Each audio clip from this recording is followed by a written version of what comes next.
लाख 15 लाख। हाँ। तो एक तरफ मोदी जी विदेश का दौरा करते हैं, अंबानी जी की शादी में जाते हैं, तो राहुल गांधी लोगों से कनेक्ट कर रहे हैं, मणिपुर जा रहे हैं, हदसंग गए, हाथरस गए। तो लोग जो आम मुद्दों से जुड़ रहे हैं उनके लिए देश के लोगों का जो आम मुद्दा है वो ज्यादा जरूरी है। आप समझिए कि एक तरफ जियो से लोग परेशान हैं, आप हम जैसे जियो यूजर जो हैं हम लोग परेशान हैं, जियो का पैसा बढ़ा दिया गया, एयरटेल ने पैसा बढ़ा दिया, जियो ने पैसा बढ़ा दिया। तो ये सारी मुश्किलें इंडिया अलायंस के लोगों को भी नहीं दिख रहा है, लेकिन राहुल गांधी बखूबी इस चीज को समझ रहे हैं और वो आज से नहीं पहले से कॉर्पोरेट्स के खिलाफ है।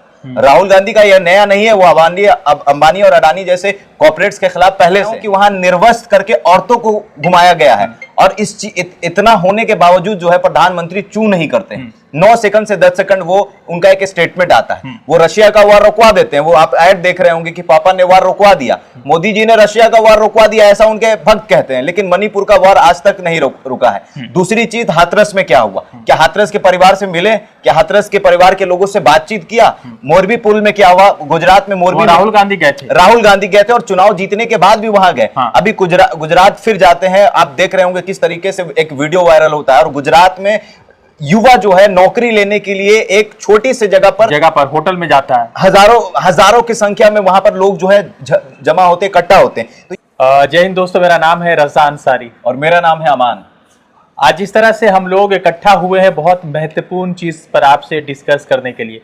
सबसे पहले समझिए कि उत्तर प्रदेश में भारतीय जनता पार्टी की उल्टी गिनती शुरू हो गई है, क्योंकि भारतीय जनता पार्टी के विधायक जो जौनपुर से आते हैं रमेश मिश्रा, उन्होंने कहा है कि अब जो है 2027 जीतना भारतीय जनता पार्टी के लिए मुश्किल हो जाएगा। दूसरी तरफ राहुल गांधी, जहां पर पूरी दुनिया नहीं बल्कि दुनिया के तमाम बड़े बड़े आर्टिस्ट जो है राधिका और आनंद अंबानी के शादी में जाते हैं, तो राहुल गांधी उस शादी का बहिष्कार करते हुए दिल्ली के किसी आम से होटल में जाकर पिज्जा खाते हुए दिखते। दूसरी तरफ तीसरी महत्वपूर्ण चीज यह है कि जैसे विधानसभा में बाई इलेक्शन हुआ और 13 विधानसभा सीटों पर कांग्रेस यानी इंडिया अलायंस के पास 10 सीटें आई, भारतीय जनता पार्टी सिर्फ 2 सीटें जीतने में सक्षम रही और एक इंडिपेंडेंट रहा।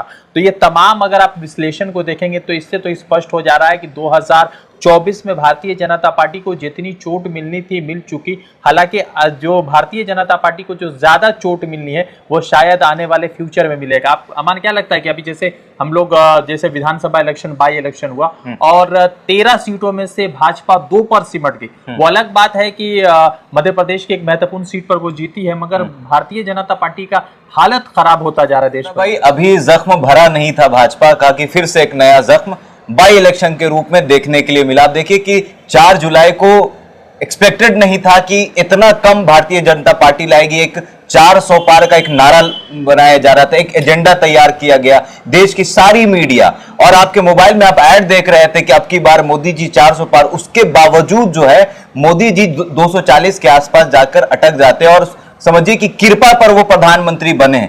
वहीं दूसरी तरफ चुनाव जैसे ही खत्म हुआ तो बाई इलेक्शन हुआ। बाई इलेक्शन में भी ये चीज देखने के लिए मिला कि लगभग Bharatiya Janata party clean sweep के कगार पर थी।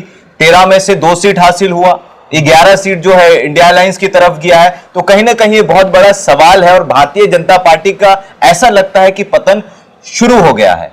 क्या लग रहा है कि योगी आदित्यनाथ, जैसे अभी बयान आया, योगी आदित्यनाथ जब 4 जुलाई को जब क्लियर हुआ तो योगी आदित्यनाथ के चेहरे पर वो डर, वो हार लगातार संसद के हॉल में दिख रहा था। तो अब जो है रमेश मिश्रा ने जो बयान दिया है कि 2027 में भारतीय जनता पार्टी का पतन हो सकता है, यानी कि सत्ता से दूरी हो सकती है। तो जो अंदर की जो नाराजगी थी वो मंजर आम पर आ रही है। तो इससे क्या लगता है कि कितना बदल रहा 2027 का उत्तर प्रदेश या 2025 का बिहार इलेक्शन? ये देखिए, ये माहौल अब बदल चुका है। इस इलेक्शन के बाद, लोकसभा इलेक्शन के बाद पूरे देश को एक मैसेज मिला है कि आप झूठ और प्रोपेगेंडा पर आप कितने दिन तक दूसरे लोगों को या आम जनता को बरगला सकते हैं। आप समझिए कि ये कोई हम आप जैसे जर्नलिस्ट नहीं बोल रहे हैं, ये भारतीय जनता पार्टी के सिटिंग एमपी हैं, सिटिंग एमएलए रमेश जी। अब रमेश जी भारतीय जनता पार्टी के पार्टी से विधायक हैं, जौनपुर से हैं और उत्तर प्रदेश से आते हैं। उत्तर प्रदेश भारतीय जनता पार्टी का गढ़ माना जाता है। तो पहले तो उस गढ़ में इंडिया अलायंस के लोग अखिलेश और राहुल मिलकर सेंधमारी करते हैं। 40 सेंधमारी नहीं, मतलब आधा खत्म कर दिया, 43 सीट आ जाता है। और अगर मतलब अगर मायावती अगर मतलब के मुस्लिम डोमिनेंट एरिया में अगर मुस्लिम कैंडिडेट ना दिया होता तो ये आंकड़ा 70+ हो रहा था, जिस तरह से हम लोग लगातार देख रहे थे। तो और दूसरी तरफ ये है कि पूरी दुनिया, देश भर, यहाँ तक कि इंडिया अलायंस के लोग भी आज ये राधिका और आनंद का अंबानी, जिनका 6 महीना से शादी ही चल रहा है पूरे देश भर में, तो वहां पर जो है तमाम लोग जाते हैं, मगर राहुल गांधी नहीं जाते। तो क्या लगता है कि राहुल गांधी का इतने बड़े शादी में सबका जाना मगर राहुल का ना जाना राहुल को, इमेज को कितना मतलब और अपलिफ्ट कर रहा है? देखिए, ये राहुल गांधी वो एक स्ट्रेट फॉरवर्ड व्यक्ति, आप भारत जोड़ो न्याय यात्रा में आप चल रहे थे, आप देख रहे थे किस तरीके से उनके ऊपर इल्जाम लगाया जा रहा था, और आप देखिए कि राहुल गांधी का जो छवि है वो बिल्कुल बदल चुका है पार्लियामेंट में। आप देखिए, संसद टीवी उठाइए या पार्लियामेंट का स्पीच उठाइए तो मोदी जी को देखने वाले लोग कम हैं और 70-80 हजार है, तो राहुल जी को देखने वाले लोग ज्यादा हैं, 15 लाख। हाँ। तो एक तरफ मोदी जी विदेश का दौरा करते हैं, अंबानी जी की शादी में जाते हैं, तो राहुल गांधी लोगों से कनेक्ट कर रहे हैं, मणिपुर जा रहे हैं, हदसन गए, हाथरस गए, तो लोग जो आम मुद्दों से जुड़ रहे हैं उनके लिए देश के लोगों का जो आम मुद्दा है वो ज्यादा जरूरी है। आप समझिए कि एक तरफ जियो से लोग परेशान हैं, हम जैसे जियो यूजर जो हैं हम लोग परेशान है, जियो का पैसा बढ़ा दिया गया, एयरटेल ने पैसा बढ़ा दिया, जियो ने पैसा बढ़ा दिया, तो ये सारी मुश्किलें इंडिया अलायंस के लोगों को भी नहीं दिख रहा है, लेकिन राहुल गांधी बखूबी इस चीज को समझ रहे हैं और वो आज से नहीं पहले से कॉर्पोरेट्स के खिलाफ है। राहुल गांधी का यह नया नहीं है, वो अंबानी और अडानी जैसे कॉर्पोरेट्स के खिलाफ पहले से है। तो आप समझिए कि जिस पीच पर राहुल गांधी ने जो पिच बनाया और जिस पिच पर भारतीय जनता पार्टी को बैकफुट पर डाला, तो राहुल गांधी उस पिच पर जाकर बैटिंग नहीं कर सकते हैं। तो आप देखिए कि इसीलिए राहुल गांधी जो है वो देश के लोगों से मिल रहे हैं, कनेक्ट कर रहे हैं। मतलब प्रधानमंत्री राधिका और आनंद की शादी में जाते हैं, मणिपुर नहीं जाते। राहुल गांधी मणिपुर गए, 1 साल में 3रा दौरा राहुल ने किया मणिपुर का। तो राहुल गांधी मणिपुर से प्रधानमंत्री नरेंद्र मोदी को बोलते हैं कि आप आइए, आपकी यहाँ जरूरत है, देश के लोग आप मतलब मणिपुर के लोग आपका इंतजार कर रहे हैं। तो क्या लग रहा है कि प्रधानमंत्री नरेंद्र मोदी का मणिपुर ना जाना क्या ये संदेश दे रहा है कि प्रधानमंत्री मणिपुर के सिचुएशन को हैंडल अब नहीं कर पा रहे? अब आप याद करिए कि मणिपुर का मामला शुरू कब से हुआ? 23 में हुआ, 23 में हुआ है। हाँ। अब लगभग 1 साल होने जा रहा है, 1 साल क्रॉस कर गया, हाँ। दूसरा साल के करीब है। तो आप समझिए कि कितनी हत्याएं हुई हैं, औरतों को निर्वस्त्र करके घुमाया गया। मैं किसी कुकी और मेतई जाति की बात नहीं कर रहा हूं, मैं कह रहा हूं कि वहां निर्वस्त्र करके औरतों को घुमाया गया है, और इतना होने के बावजूद जो है प्रधानमंत्री चू नहीं करते हैं। 9 सेकंड से 10 सेकंड वो उनका एक स्टेटमेंट आता है, वो रशिया का वार रुकवा देते हैं। वो आप ऐड देख रहे होंगे कि पापा ने वार रुकवा दिया, मोदी जी ने रशिया का वार रुकवा दिया, ऐसा उनके भक्त कहते हैं, लेकिन मणिपुर का वार आज तक नहीं रुका है। दूसरी चीज, हाथरस में क्या हुआ? क्या हाथरस के परिवार से मिले? क्या हाथरस के परिवार के लोगों से बातचीत किया? मोरबी पुल में क्या हुआ? गुजरात में मोरबी, राहुल गांधी गए थे और चुनाव जीतने के बाद भी वहां गए। हाँ। अभी गुजरात फिर जाते हैं, आप देख रहे होंगे किस तरीके से एक वीडियो वायरल होता है, और गुजरात में युवा जो है नौकरी लेने के लिए एक छोटी सी जगह पर होटल में जाता है, हजारों की संख्या में वहां पर लोग जो है जमा होते, इकट्ठा होते हैं। तो ये सारी चीजें देश के विपक्ष से लोग सवाल नहीं करेगा, आपसे करेगा, क्योंकि आप सत्ता में हैं, आप मोदी की गारंटी देते हैं। सही बात है। एक सवाल है कि जैसे अभी देश भर में अयोध्या भारतीय जनता पार्टी हार गई, अवधेश शर्मा वहां से जो है बद्रीनाथ हार गए, अवधेश प्रसाद, माफ कीजिएगा, अवधेश प्रसाद जीत कर आते हैं अयोध्या, बद्रीनाथ कांग्रेस जीतती है, मंगलौर सीट कांग्रेस जीतती है। तो याद रखिए कि अयोध्या राम जी की धरती मानी जाती है और बद्रीनाथ महादेव जी की धरती मानी जाती है। तो इन दोनों महत्वपूर्ण स्थलों पर भारतीय जनता पार्टी का हारना ये तय कर रहा है कि देश में राइट विंग की जो राजनीति हो रही, आइडियोलॉजी थी सावरकर की, गोलवालकर की, उन तमाम लोगों की आइडियोलॉजी को शायद देश की जनता अब नकार रही है।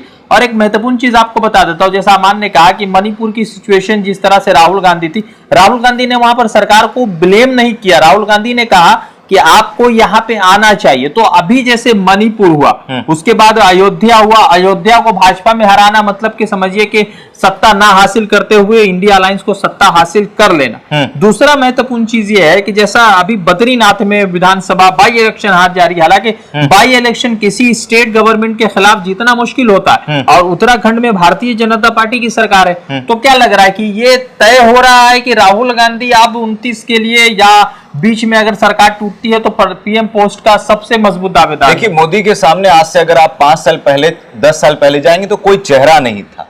और राहुल गांधी एक उभरता हुआ चेहरा था जिसको दबाने की बहुत कोशिश की गई। और आप देखिए कि कितना प्रोपेगेंडा चलाया गया।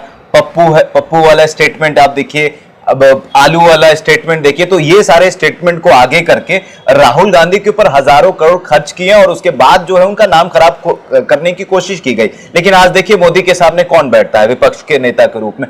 राहुल गांधी बैठते हैं। और राहुल गांधी का वो आप भाषण देख रहे होंगे, वो कोई अनर्गल बात नहीं करते हैं, वो बात देश के मुद्दे की बात करते हैं। जो वो भारत जोड़ो यात्रा में उन्होंने जो देखा है वो युवाओं की बात करते हैं, अग्निवीर की बात करते हैं। आप देखिएगा हाल में एक अग्निवीर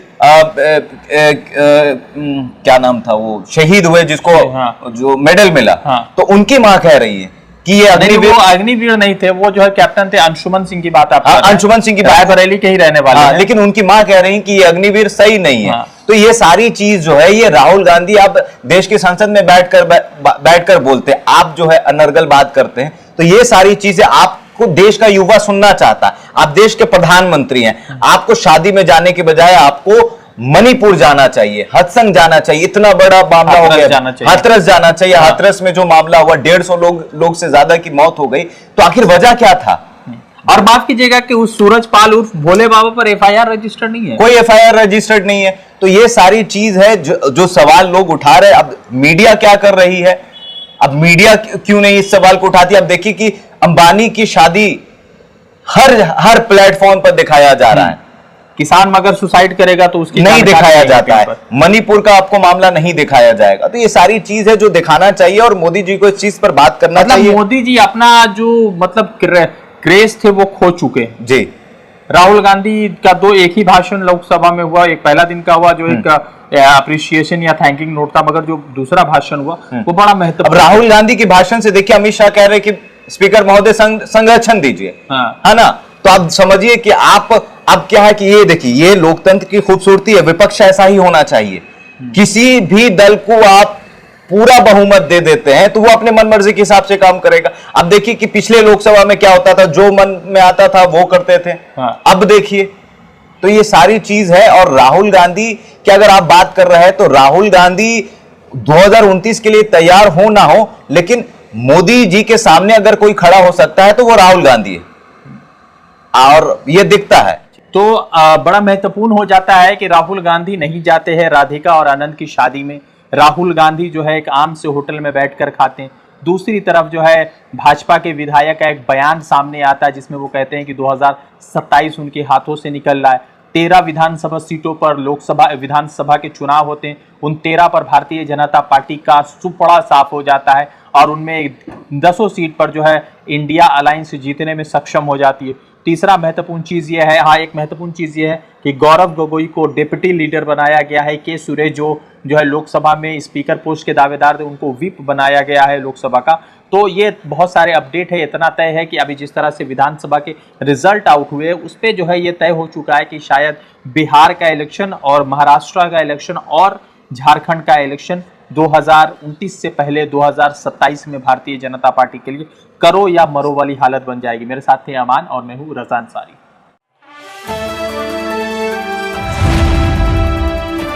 द इंडियन खबर, सच आपके सामने।